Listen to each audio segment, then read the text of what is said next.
ZEE5 app download ಮಾಡಿ ಮತ್ತು ಸಂಪೂರ್ಣ ಸಂಚಿಕೆಗಳನ್ನು ಉಚಿತವಾಗಿ ನೋಡಿ.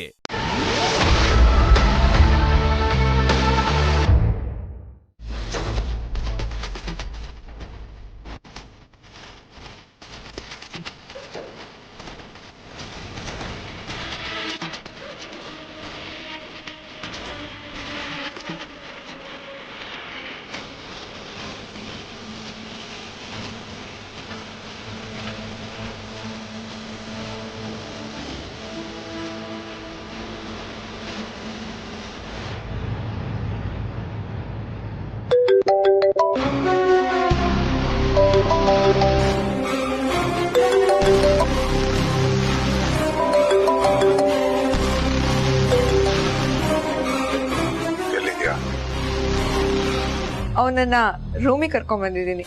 ಮುಂದೆ ಏನ್ ಮಾಡ್ಬೇಕು ಅಂತ ನಾನು ಹಿಂಗೆ ಹೇಳಿದಿಂತಾನೆ. ಎಸ್. ಹಾಗೆ ಮಾಡು.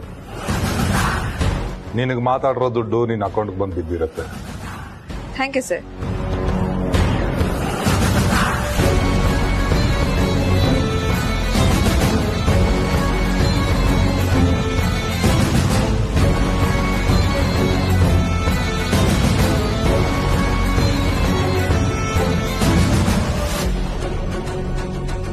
ನಿನ್ ಸಾವಿಗೆ ಕಾಣಲಾದವಳು ಇನ್ ಮುಂದೆ ಬದುಕಿದ್ದು ಸಾಯ್ಬೇಕು. ಹಾಗೆ ಮಾಡೋ ಟೈಮು ಹತ್ರ ಬಂತಮ್ಮ, ಹತ್ರ ಬಂತು.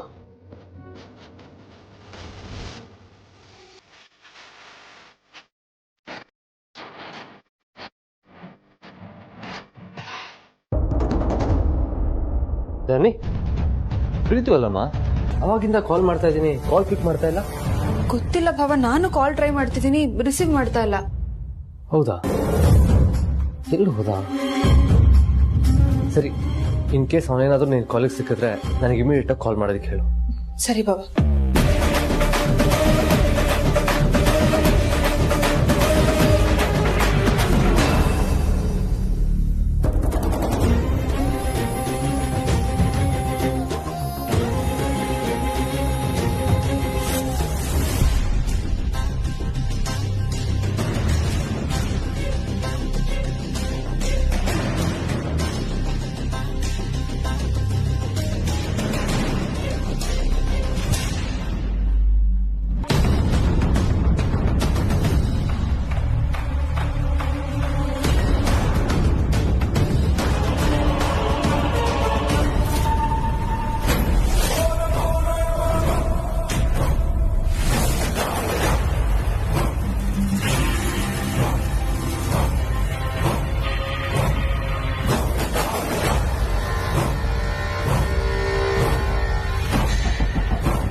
ನಾನು ಯಾರು ಮರೆಯೋದನ್ನು ತೆಗಿತಿಲ್ಲ ಚಿಕ್ಕಮ್ಮ. ಮಾಡಿರೋ ತಪ್ಪನ್ನ ಎಲ್ರ ಮುಂದೆ ಹೇಳ್ತಾ ಇದ್ದೀನಿ. ಅಲ್ಲಪ್ಪ ಪ್ರೀತು, ಅವಳೇ ಮಾಡ್ತಿದ್ದಾಳೆ ಅನ್ನೋದಕ್ಕೆ ಸಾಕ್ಷಿ ಏನಿದೆ?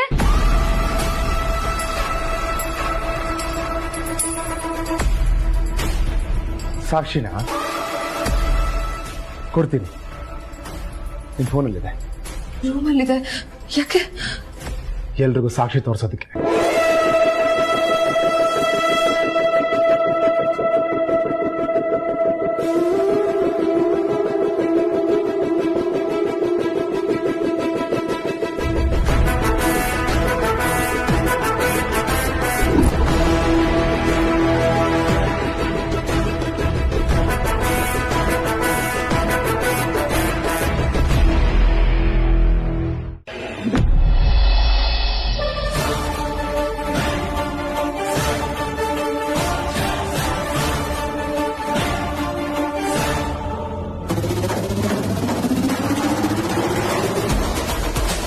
ಇದರಲ್ಲಿರೋ ಮೆಸೇಜ್ ಓಪನ್ ಮಾಡು.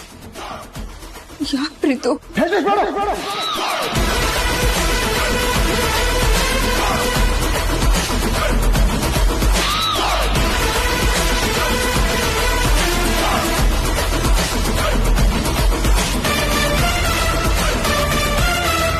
ಎಲ್ರು ನೋಡಿ, ಎಲ್ರು ನೋಡಿ.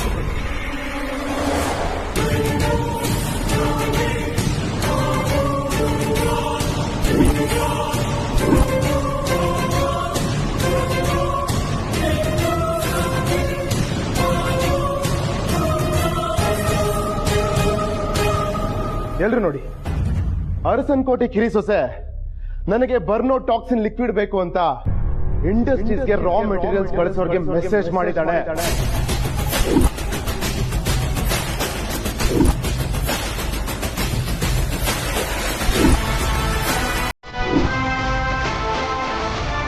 ನಾನ್ ಸುಳ್ಳು ಹೇಳೋದಾದ್ರೆ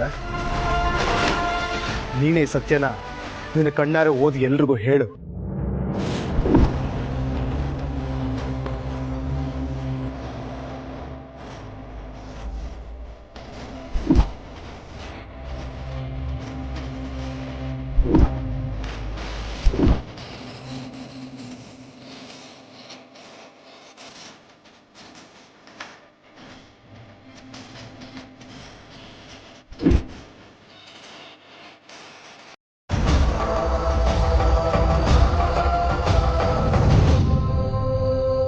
ನೀನು ಆರ್ಡರ್ ಮಾಡಿರೋದು ಕೂಡ ಇದೆ.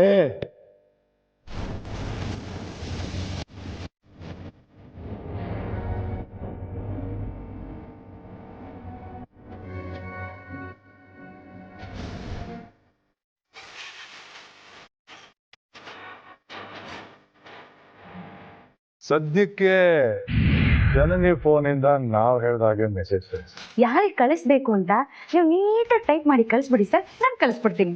ಮೇಡಮ್ ನೆನಪಿರ್ಲಿ, ಕಳಿಸ್ಬೇಕಾಗಿರೋದು ನಾರ್ಮಲ್ ಟೆಕ್ಸ್ಟ್ ಮೆಸೇಜ್.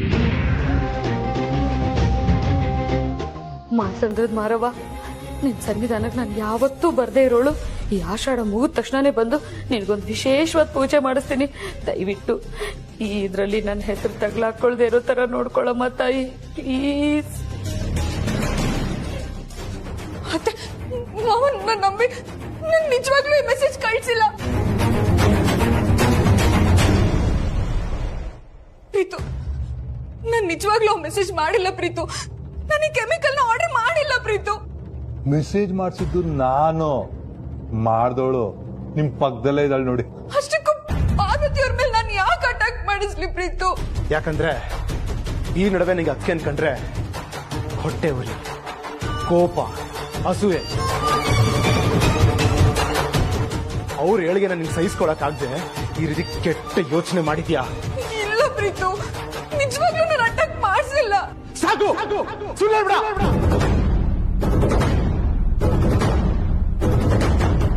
ನನ್ಗೆ ಗಿಫ್ಟ್ ಕೊಡ್ಬೇಕು ಅಂತ ತಂದಿದ್ದಲ್ಲ ಜಾಕೆಟ್, ಎಲ್ಲಿದೆ? ಎಲ್ಲಿದೆ? ನಿಮ್ಗೋಸ್ಕರ ಅಂತ ಈ ಜಾಕೆಟ್ ತಂದಿದ್ದೀನಿ, ನೋಡು ಹೇಗಿದೆ. ರೂಮಲ್ಲಿದೆ. ಹೌದಾ? ಹೋಗು ತಗೊಂಬ. ಯಾಕದು? ಹೇಳ್ದೆ ಮಾಡೋ, ತಗೊಂಬ.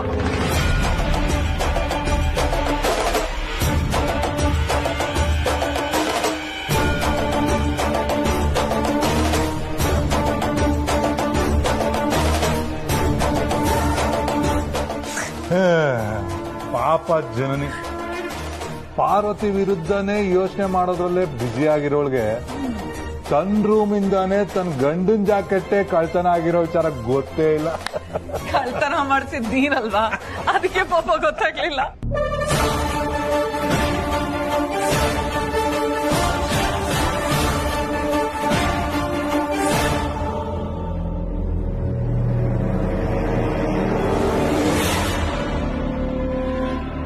ಇಲ್ಲೇ ಇಟ್ಟಿದ್ನಲ್ಲ, ಎಲ್ಲೋಯ್ತು?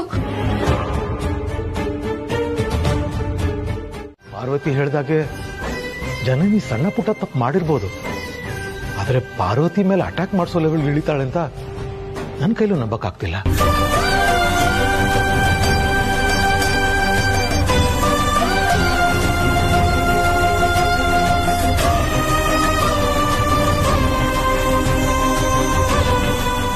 ಈ ವಿಷಯದ ಬಗ್ಗೆ ಇನ್ನು ಮುಂದೆ ನಾವು ಯಾರು ವಾದ ಮಾಡೋದು ಬೇಡ.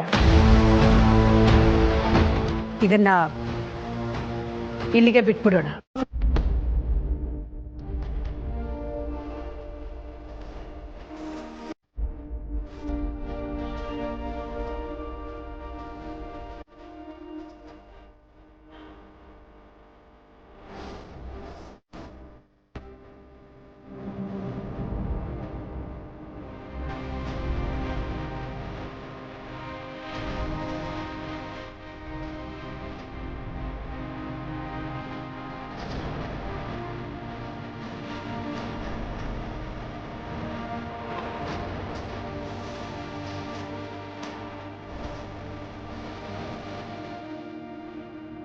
ನಾನೇ ಮಾಡಿದೀನಿ ಅಂತ ಪ್ರೀತು ನಂಬೋ ತರ ಅದ್ ಹೇಗ್ ಸಂದರ್ಭ ಸೃಷ್ಟಿ ಆಯ್ತು ನನಗ್ ಈಗ್ಲೂ ಅರ್ಥ ಆಗ್ತಿಲ್ಲ. ಪ್ರೀತು ಆಡಿದ್ದು ಒಂದೊಂದು ಮಾತು, ನನ್ನ ಮನೆಯಿಂದ ಹೊರಗೆ ಹೋಗು ಅಂತ ನನ್ನನ್ನ ಎಳ್ಕೊಂಡು ಹೋಗಿದ್ದು ನೆನ್ಸ್ಕೊಂಡ್ರೆ ಈಗ್ಲೂ ನನಗ್ ಭಯ ಆಗುತ್ತೆ. ಆದ್ರೆ ನೀವ್ ನನ್ ಪರವಾಗಿ ನಿಲ್ದೇ ಇದ್ದಿದ್ರೆ ಬಹುಶಃ ಇವತ್ತು ನನ್ ಬೀದಿಲಿ ಇರ್ತಿದ್ದೆ ಅನ್ಸುತ್ತೆ. ಅಪ್ಪನ್ ಮನೆಗ್ ಹೋಗು ಅಂತ ಹೇಳ್ದ, ಅಲ್ಲಿ ಹೋಗಿದ್ರು ನನ್ ಏನಂತ ಉತ್ತರ ಕೊಡ್ಬೇಕಿತ್ತು? ನೀವ್ ನನ್ ಮಾಡಿರೋ ಸಹಾಯಕ್ಕೆ ಜೀವನ ಪರ್ಯಂತ ನಿಮಗ್ ರೂಢಿಯಾಗಿರ್ಬೇಕು. ನೀವ್ ಯಾವತ್ತಿದ್ರು ನನ್ ತಂಗಿನೇ. ನಿಮ್ಮನ್ ಮನೆಯಿಂದ ಹೊರಗ್ ಕಳ್ಸಿ ನಾನ್ ತಾನೇ ಹೇಗ್ ನೆಮ್ಮದಿಯಾಗಿರೋದಕ್ಕಾಗತ್ತೆ ಹೇಳಿ? ಇಡೀ ಮನೆಯವರೇ ಅಲ್ಲ, ನನ್ ಗಂಡನು ನನ್ ವಿರುದ್ಧ ನಿಂತ್ರು ನನ್ ಪರವಾಗಿ ನಿಂತಿದ್ದು ನೀವೊಬ್ರೆ. ಆದ್ರೆ ನಿಮ್ ಬಗ್ಗೆನೆ ನನ್ ತಪ್ಪಾಗಿ ತಿಳ್ಕೊಂಡ್ಬಿಟ್ಟೆ. ದಯವಿಟ್ಟು ನನ್ ಮಾಡಿದ ತಪ್ಪನ್ನ ಕ್ಷಮಿಸಿ ಪಾರ್ವತಿ ಅವರೇ. ತಪ್ಪನ್ನ ಯಾರ್ ಮಾಡಲ್ಲ ಹೇಳಿ? ಮನುಷ್ಯ ಅಂದ್ಮೇಲೆ ಈ ಕೋಪ, ತಾಪ, ಮನಸ್ತಾಪ ಎಲ್ಲ ಸಹಜ ಅಲ್ವಾ? ಆದ್ರೆ ನನಗ್ ನಿಮ್ಮೇಲೆ ಬಂದಿದ್ದು ಬರೀ ಕೋಪ ಅಲ್ಲ, ಅಸಹನೆ, ಅಸೂಹೆ ಎಲ್ಲ ಒಟ್ಟೊಟ್ಟಿಗೆ ಬಂದಿತ್ತು. ಅದು ಮತ್ತೊಬ್ರು ಮಾತು ನನ್ನ ಮನಸ್ಸನ್ನ ಹಾಳು ಮಾಡ್ತು. ಯಾರೇನೇ ಹೇಳಿದ್ರು ನಮ್ ಮನ್ಸು ನಮ್ ಹಿಡಿತದಲ್ಲಿದ್ರೆ ಆಗ ಯಾವ ಅನುಮಾನನೂ ಬರಲ್ಲ. ಒಂದ್ ವೇಳೆ ಬಂದ್ರು ಅದನ್ನ ಕೂತು ಮಾತಾಡಿ ಬಗೆಹರಿಸ್ಕೋಬಹುದು. ಆದ್ರೆ ಈ ವಿಚಾರದಲ್ಲಿ ನೀವು ಎಡವಿದ್ದೀರಾ. ಅದೇನಂತ ದೊಡ್ಡ ಅಪರಾಧ ಅಲ್ಲ ಬಿಡಿ. ಈಗ್ಲಾದ್ರೂ ನನ್ ಮೇಲಿರೋ ಅನುಮಾನಕ್ಕೆ, ಗೊಂದಲಕ್ಕೆ ತೆರೆ ಬಿತ್ತಲ್ಲ, ಅಷ್ಟು ಸಾಕ್ ಬಿಡಿ. ಹಾಗೆ ನಿಮ್ ಮನ್ಸ್ಗೂ ನೆಮ್ಮದಿ ಆಯ್ತು ತಾನೆ? ಯಾವ್ಯಾವ ಸಂದರ್ಭದಲ್ಲಿ ನೀವ್ ವಿನಾಕಾರಣ ನನ್ ಮೇಲೆ ರೇಗ್ತಿದ್ರೋ ಅದೆಲ್ಲ ನನಗ್ ನೆನ್ಪಿದೆ. ಆ ಸಂದರ್ಭದಲ್ಲಿ ನನ್ ಮನ್ಸ್ಗೂ ಬೇಜಾರಾಗಿತ್ತು. ಆದ್ರೆ ಇವತ್ತಲ್ಲ ನಾಳೆ ನೀವು ಸರಿ ಹೋಗ್ತೀರಾ ಅನ್ನೋ ನಂಬಿಕೆ ನನ್ಗಿತ್ತು. ಅದು ಇವತ್ ಸಾಬೀತಾಯ್ತು. ಕಟ್ಟಿರೋ ಮನೆನೇ ಬಿರುಕ್ ಬಿಡುತ್ತಂತೆ. ಹೀಗಿರೋವಾಗ ಮನೇಲಿರೋ ಮನ್ಸ್ಗಳಲ್ಲಿ ಬಿರುಕ್ ಬೀಳಲ್ವಾ? ನಾವ್ ಯಾವತ್ತಿದ್ರು ಓರ್ಗಿತ್ತಿರಲ್ಲ, ಅಕ್ಕ ತಂಗಿರು. ಈ ಮಾತನ್ನ ನಾನು ನಿಮ್ಗೆ ತುಂಬಾ ಸಲ ಹೇಳಿದೀನಿ, ಇವತ್ತು ಹೇಳ್ತಾ ಇದ್ದೀನಿ. ಈಗಾಗಿರೋ ಕಹಿ ಘಟನೆಗಳನ್ನ ಮನ್ಸಲ್ಲಿಟ್ಕೊಂಡು ನೊಂದ್ಕೊಳ್ಳೋ ಬದಲು ನಂಬಿಕೆ ಅನ್ನೋ ದೋಣಿಲಿ ನಾವೆಲ್ಲರೂ ಸಾಗೋಣ. ನಾನ್ ನಿಮಗೆ ಅಷ್ಟೆಲ್ಲ ನೋವು ಕೊಟ್ರು ನನ್ ಬಗ್ಗೆ ಇಷ್ಟು ಕನಿಕರ ತೋರಿಸ್ತಿದ್ದೀರಲ್ಲ, ನಿಜವಾಗ್ಲೂ ನಿಮ್ ಸಹನೆಗೆ ಕೈ ಎತ್ತಿ ಮುಗಿಬೇಕು.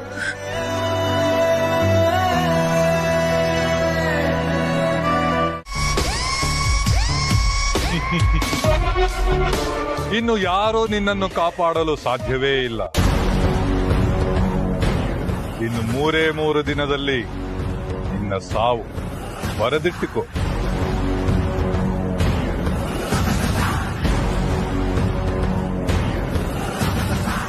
ಅದನ್ನು ತಪ್ಪಿಸಲು ಯಾರಿಂದಲೂ ಸಾಧ್ಯವಿಲ್ಲ. ಏನ್ ಹೇಳ್ತಿದ್ರ ಗುರುಗಳೇ? ನಾನ್ ಸಾಯ್ತೀನ? ಅಪ್ಪ ದೇವ್ರೆ, ಎಂತೆಂತ ಪಾಪ ಕರ್ಮ ಮಾಡಿರೋರ್ನೆಲ್ಲ ಇನ್ನೂ ಭೂಮಿ ಮೇಲೆ ಬದುಕ್ತಿದ್ಯಾ. ನಾನೊಂಚೂರು ತಪ್ಪೇ ಮಾಡ್ದಿರೋ ಇಂಥ ಪಾಪದ ಹೆಣ್ಣಿಗೆ ಸಾವು ಕೊಡ್ತಾ ಇದೆಯಲ್ಲ, ಇದು ನಿನಗೆ ನ್ಯಾಯ ಅನ್ಸುತ್ತಾ? ಗುರುಗಳೇ, ಇದರಿಂದ ನೀವೇ ನನ್ನನ್ನ ಕಾಪಾಡ್ಬೇಕು. ನಿನ್ನ ಸಾವು ಹತ್ತಿರ ಬರುತ್ತಿರುವುದಕ್ಕೆ ನಾನು ನಿನಗೆ ಕೊಟ್ಟ ತಾಯ್ತವೇ ಕಾರಣ. ಅದನ್ನು ಕೊರಳಿನಿಂದ ಏತಕ್ಕೆ ತೆಗೆದೆ? ಅಯ್ಯೋ, ನಾನೆಲ್ಲಿ ತೆಗ್ದಿದ್ದೀನಿ ಗುರುಗಳೇ? ಇಲ್ಲೇ ಇದೆಯಲ್ಲ.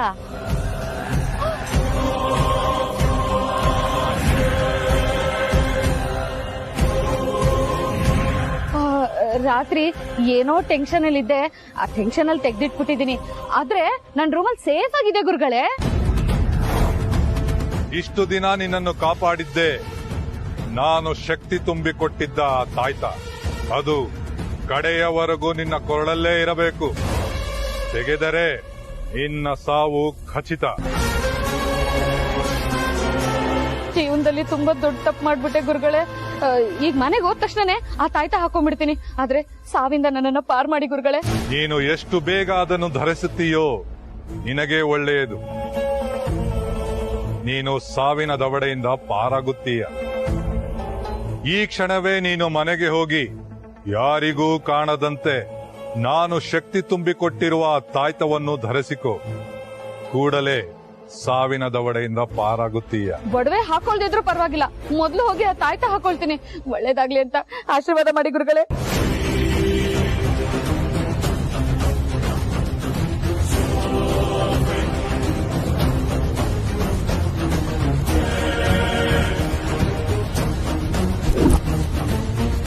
ಇದೇ ಜಾಮಿನಿ ಚಿಕ್ಕಮ್ಮ ಅಲ್ವಾ?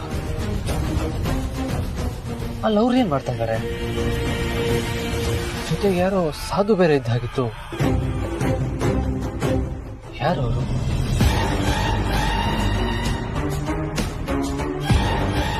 ಚಿಕ್ಕಮ್ಮ ಅವ್ರ ಹತ್ರ ಏನ್ ಮಾತಾಡ್ತಾ ಇದಾರೆ? ಮೊದ್ಲೇ ಶತ್ರುಗಳ ಕಾಟ ಜಾಸ್ತಿ ಆಗಿದೆ, ಅಂತದ್ರಲ್ಲಿ ಒಬ್ರೆ ಯಾಕೆ ಹೊರಗೆ ಬಂದಿದ್ದಾರೆ?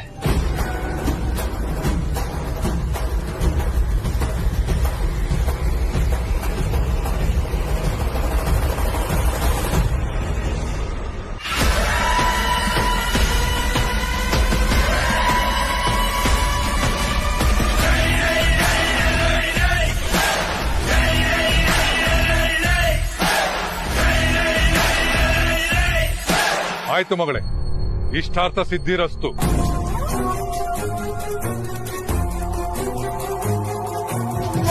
ಇದನ್ನ ಪರ್ಸ್ನಲಿ ಯಾರು ಯೂಸ್ ಮಾಡಲ್ಲ, ಬಟ್ ನಿಮ್ಮನೆಯಿಂದನೇ ಆರ್ಡರ್ ಬಂದಿದೆ ಅಂತ ಅಂದಾಗ ಇದು ಯಾವುದೇ ಕೆಟ್ಟ ಉದ್ದೇಶಕ್ಕೆ ಆಗಿರಲ್ಲ ಅನ್ನೋ ನಂಬಿಕೆ ನನಗಿತ್ತು.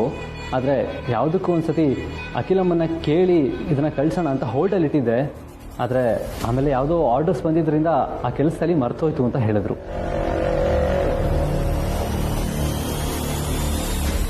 ಇವಾಗ ನಾವು ಫೋಕಸ್ ಮಾಡಬೇಕಾಗಿರೋದು ಅಂದರೆ ಜನನಿ ಕೈಗೆ ಯಾವ ಡೇಂಜರಸ್ ಕೆಮಿಕಲ್ಲು ಸೇರಿಲ್ಲ, ಆದರೆ ಪಾರ್ವತಿಗೆ ಅದೇ ಹೆಸರಿನ ಕೆಮಿಕಲಿಂದ ಅಟ್ಯಾಕ್ ಆಗಿದೆ.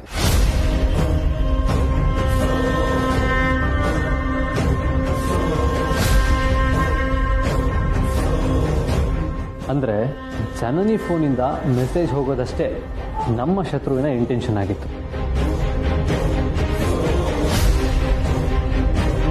ಆದರೆ ಅದೇ ಡೇಂಜರಸ್ ಕೆಮಿಕಲ್ನ ಅವನು ಬೇರೆ ಕಡೆಯಿಂದ ತರಿಸ್ಕೊಂಡಿದ್ದಾನೆ. ಈ ಕೆಲಸ ಮಾಡಿರೋದು ಯಾರು ಅಂತ ಗೊತ್ತಾಗ್ಲಿಲ್ವಾ? ಇಲ್ಲ ಅಪ್ಪ,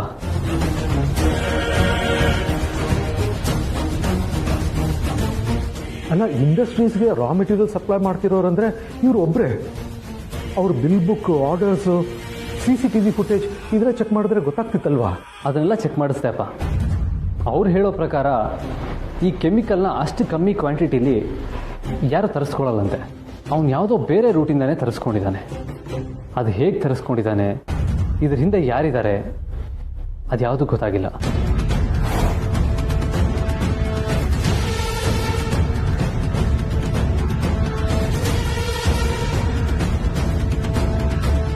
ಜನನಿ ತಪ್ಪಿತಸ್ಥೆ ಅಂತ ಪ್ರೂವ್ ಮಾಡೋದ್ರಲ್ಲಿ ನಾನು ಸೋತಿರ್ಬೋದು, ಆದ್ರೆ ನಾನೇ ಅವನು ಅಂತ ಅವ್ರು ಪ್ರೂವ್ ಮಾಡೋದಕ್ಕಾಗಲ್ಲ. ನಂದೇ ಆದ ನೆಟ್ವರ್ಕ್ ಉಪಯೋಗಿಸಿ ನಾನು ಆ ಕೆಮಿಕಲ್ನ ತರಿಸಿದ್ದೀನಿ. ಅರ್ಸನ್ ಕೋಟೆಯವರು ಯಾವ ತಪ್ಪು ಮಾಡಲ್ಲ ಅನ್ನೋ ನಂಬಿಕೆ ಹೊರಗಿನ ಜನಕ್ಕಿದೆ. ನಮಗೆ ನಮ್ಮ ಮನೆಯವ್ರ ಮೇಲೆ ನಂಬಿಕೆ ಇಲ್ಲ ಅಂದ್ರೆ ಹೇಗೆ?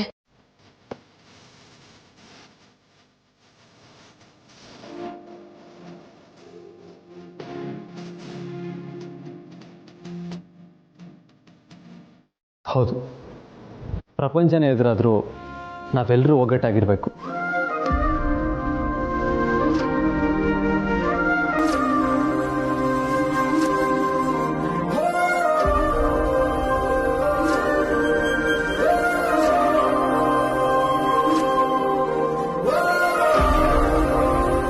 ಹಾಗೆ ಈ ಘಟನೆಗಳಿಗೆಲ್ಲ ಯಾರು ಕಾರಣ ಅನ್ನೋದು ಆದಷ್ಟು ಬೇಗ ಕಂಡುಹಿಡಿ. ಅಣ್ಣ, ಈ ಶಾಟ್ನ ಇಲ್ಲಿ ಹಾಕು.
ಅರಸನ ಕೋಟೆ ಪತನ. ಪ್ರೀತಿಗಿಂತ ಜಾಸ್ತಿ ನನ್ನ ಪ್ರೀತಿ ಮಾಡ್ತಾ ಇದ್ರು. ಇಷ್ಟೆಲ್ಲ ಪ್ರೀತಿ ಕಾಳಜಿ ತೋರಿಸ್ತವ್ರಿಗೆ ನಾವು ನೋವು ಕೊಟ್ಬಿಟ್ವಲ್ಲ, ಆ ನೋವು ಯಾವ ಕಾರಣಕ್ಕೂ ಅವ್ರಿಗೆ ನಾವು ಹತ್ರ ಆಗೋದಕ್ಕೆ ಬಿಡಲ್ಲ ಅಂತ ಅನ್ಸುತ್ತೆ. ಹಾಗಾದ್ರೆ ನೀನ್ ಜೀವನ ಪೂರ್ತಿ ಪಾರ್ವತಿನ ಸೊಸೆ ಅಂತ ಒಪ್ಕೊಳ್ಳೋದಿಲ್ವಾ? ಆದಿತ್ಯನ ಮಗ ಅಂತ ಸ್ವೀಕರಿಸೋದಿಲ್ವಾ? ಪ್ರಶ್ನೆ ಮೇಲೆ ಪ್ರಶ್ನೆಗಳನ್ನ ಕೇಳ್ತಾನೆ ಇದ್ರೆ ಉತ್ತರ ಕೊಡಕ್ಕೆ ನನಗೂ ಕಷ್ಟ ಆಗುತ್ತೆ ರಘು. ಸದ್ಯಕ್ಕಂತೂ ಪಾರ್ವತಿನ ಅರಸನ ಕೋಟೆ ಸೊಸೆ ಅಂತ ಒಪ್ಕೊಳ್ಳೋದಕ್ಕೆ ನಾನು ಸಿದ್ಧವಾಗಿಲ್ಲ.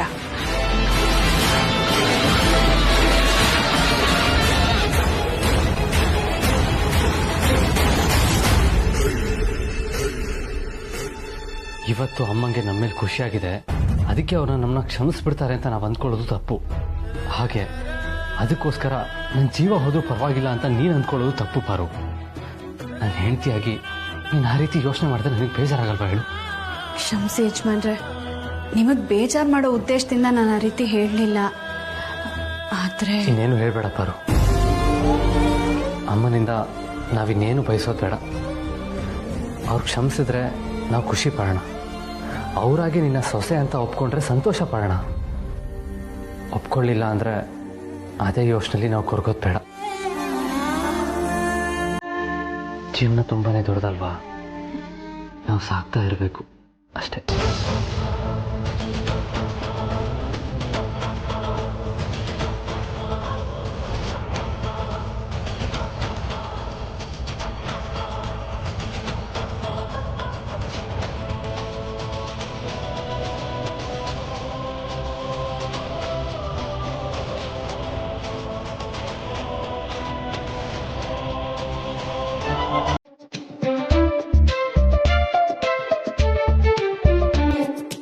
ಏನೇದು 10,000 ರೂಪಾಯಿ ಅಂತ ಬರ್ದಿದೆ? ನಿಜ ಹೇಳೋ, ಏನ್ ಸುಡ್ತಾ ಇದೀಯ ಅಂತ? ಏನಿಲ್ಲ ನನ್ ಗಂಡ ಮೋಹನ್. ಯಾರಿಗೂ ಗೊತ್ತಾಗದ ಹಾಗೆ ಚೀಟಿ ವ್ಯವಹಾರ ಏನಾದ್ರು ನಡೆಸ್ತಾ ಇದ್ದೆ ಹೇಗೆ? ಅಯ್ಯೋ ಖಂಡಿತ ಇಲ್ಲ ರೀ. ನಾನು ನಿಜ ಹೇಳ್ತೀನಿ, ಆದ್ರೆ ನೀವು ನನ್ನ ಮೇಲೆ ರೇಗಬಾರ್ದು, ಬೈಬಾರ್ದು. ಬೈಯಲ್ಲ, ಹೇಳು. ಪ್ರಾಮಿಸ್. ಬೈಯೋದಿಲ್ಲ, ಹೇಳು ಅಂದೆ. ದಿನ ನಿಮಗ್ ಗೊತ್ತಿಲ್ದಂಗ ನಿಮ್ ಪರ್ಸಿಂದ 1,000 2,000 ಅಭ್ಯಾಸ ಮಾಡ್ತಿದ್ದೆ ಕಣ್ರಿ. ಬೈಯಲ್ಲ ಅಂತ ಪ್ರಾಮಿಸ್ ಮಾಡಿದೀರಾ? ಸರಿ ಹೇಳು. ಅದಕ್ಕೆ ಕದ್ದಿದ್ದ ದುಡ್ಡನ್ನ ಎಲ್ಲಿ ಮರ್ತೋಗ್ಬಿಡ್ತೀನಿ ಅಂತ ಡೈರಿಲಿ ಬರ್ದಿಡ್ತಾ ಇದ್ನ. ನಿಮ್ಗೇನಾದ್ರು ಸಿಕ್ಬಿಟ್ರೆ ಅಂತ ಭಯ ಆಗಿ ಅದನ್ನೇ ಸುಟ್ಟು ಹಾಕ್ತಾ ಇದ್ದೆ. ಸರಿ ಹೋಗ್ಲಿ, ಕದ್ದಿದ್ ನೀನೇ ಅಲ್ವಾ, ಕ್ಷಮಿಸ್ತೀನಿ. ದುಡ್ಡೆಲ್ಲ ಏನ್ ಮಾಡ್ದೆ? ಇವಾಗ ಆಷಾಢ ಅಲ್ವೇನ್ರಿ, ಗೋಲ್ಡ್ ರೇಟ್ ಕಮ್ಮಿ. ಅದಕ್ಕೆ ಕೋಲ್ಕತ್ತಾ ಡಿಸೈನ್ದು 100 ಗ್ರಾಮ್ ಒಂದು ನೆಕ್ಲೆಸ್ ಮಾಡಿಸ್ಬಿಡೋಣ ಅಂತ ಜೋಡಿಸ್ತಾ ಇದ್ದೆ. ಎಷ್ಟು ದುಡ್ಡು ಕದ್ದಿದ್ದೆ? 50,000 ಕಣ್ರಿ. ಸರಿ, ಹಾಗಾದ್ರೆ ಈಗ ಒಂದು 10 ಗ್ರಾಮ್ ಚಿನ್ನ ತಗೋ, 100 ಗ್ರಾಮ್ದೆಲ್ಲ ಆಸೆ ಬಿಟ್ಬಿಡಮ್ಮ. ಯಾಕೆ? ಇನ್ಮೇಲೆ ಪರ್ಸನ್ನ ದುಡ್ಡು ಇಡಲ್ವಲ್ಲ, ಅದಕ್ಕೆ. ಕಂಪ್ಲೇಂಟ್ ಕೊಡೋದಕ್ಕೆ ಬೇಡ ಯಜಮಾನ್ರೆ. ಕಂಪ್ಲೇಂಟ್ ಕೊಟ್ರೆ ನಿಜವಾದ ಅಪರಾಧಿ ಯಾರು, ನಮ್ ಶತ್ರು ಯಾರು ಅಂತ ಪೊಲೀಸರು ಪತ್ತೆ ಮಾಡ್ಬೋದು. ಆದ್ರೆ ಆ ಹಂತದಲ್ಲಿ ನಮ್ಮ ಅರಸನ್ ಕೋಟೆ ಘನತೆ, ಜನನಿಯವ್ರ ಗೌರವಕ್ಕೂ ಧಕ್ಕೆ ಬರೋ ಎಲ್ಲಾ ಸಾಧ್ಯತೆ ಇರುತ್ತಲ್ವಾ? ಅದ್ ಹೇಗೆ ಪಾರು? ಜನನಿಯನ್ ಅಪರಾಧಿ ಅಲ್ವಲ್ಲ? ಹೌದು, ಆದ್ರೆ ಅರಸನ್ ಕೋಟೆಯಿಂದ ಕಂಪ್ಲೇಂಟ್ ಹೋಗುತ್ತೆ ಅಂದ್ರೆ ಪೊಲೀಸರು ತನಿಖೆ ಶುರು ಮಾಡ್ಬೇಕಾಗತ್ತೆ. ಆಮೇಲೆ ನಾವ್ ಎಷ್ಟೇ ರಹಸ್ಯವಾಗಿಟ್ರು ಅದ್ ಹೊರಗ್ನವ್ರಿಗೆ ಗೊತ್ತಾಗೇ ಆಗತ್ತಲ್ವಾ? ಅರಸನ್ ಕೋಟೆ ಬಗ್ಗೆ ಜನ ಹಗುರವಾಗಿ ಮಾತಾಡಿದ್ರೆ ಮನೆತನದ ಮರ್ಯಾದೆ ಏನಾಗ್ಬೇಡ ಹೇಳಿ. ನೀನ್ ಹೇಳ್ತಾ ಇರೋದು ಸರಿಯಾಗೇ ಇದೆ, ಆದ್ರೆ ಅಪರಾಧಿ ಯಾರು ಅಂತ ಹೇಗೆ ಕಂಡುಹಿಡಿಯೋದು? ಹೇಗೆ ಅಂತ ಯೋಚನೆ ಮಾಡಿ ಬೇರೆ ದಾರಿ ಹುಡ್ಕೋಣ ಯಜಮಾನ್ರೆ. ಸರಿ ಪಾರು.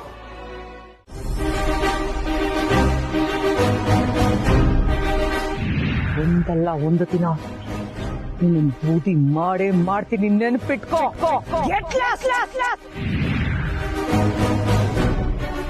ಅರುಂಧತಿ ಬೇಲ್ ಮೇಲೆ ರಿಲೀಸ್ ಆದ್ಲಾ? ರಾಣನ ಅಂದ್ರೆ ಅವಳ ಅಣ್ಣ ಅರುಂಧತಿ ಕೊನೆಗೂ ನನಗ್ ಬೇಲ್ ಸಿಕ್ಕಿದ ವಿಷಯ ಗೊತ್ತಾಗೋಯ್ತು ಅಖಿಲಾಂಡೇಶ್ವರಿ. ನನ್ನ ಮೇಲೆ ನಿನಗಿರೋ ಭಯ ಸಾಯೋವರೆಗೂ ಹೀಗೆ ಇರಬೇಕು. ಅಖಿಲ ತುಂಬಾ ಸೀರಿಯಸ್ ಆಗಿ ಯೋಚನೆ ಮಾಡ್ತಾರ ಹಾಗಿದೆ. ಏನ್ ವಿಷಯ? ರಘು, ನಮ್ಮ ಮನೇಲಿ ನಡೆದಿರೋ ಎಲ್ಲ ಅಹಿತಕರ ಘಟನೆಗಳಿಗೂ ಯಾರ ಕಾರಣ ಅಂತ ಗೊತ್ತಾಯ್ತು. ಯಾರು? ಅರುಂಧತಿ.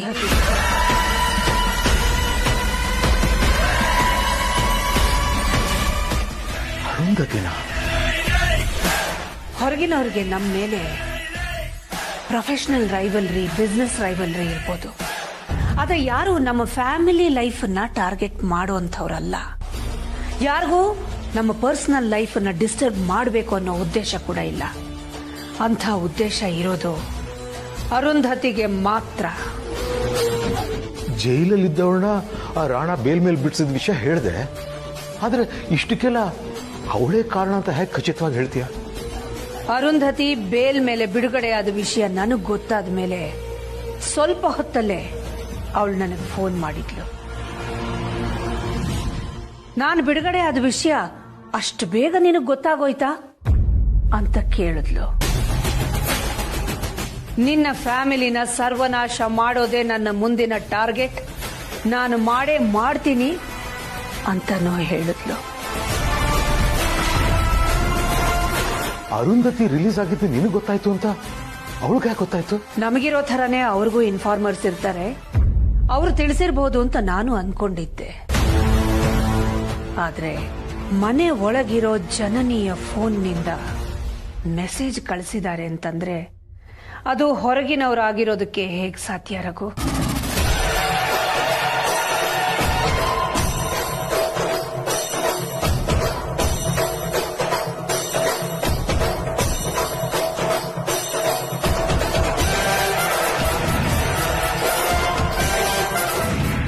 ಏನ್ ಮಾಡ್ತಿದ್ಯಾ ದಾಮಿನಿ? ಏನಿಲ್ಲ ಅಕ್ಕ. ಅರುಂಧತಿ ಬೇಲ್ ಮೇಲೆ ZEE5 ಆಪ್ ಡೌನ್ಲೋಡ್ ಮಾಡಿ ಎಲ್ಲಾ ಸಂಚಿಕೆಗಳನ್ನು ಸಂಪೂರ್ಣ ಉಚಿತವಾಗಿ ನೋಡಿ.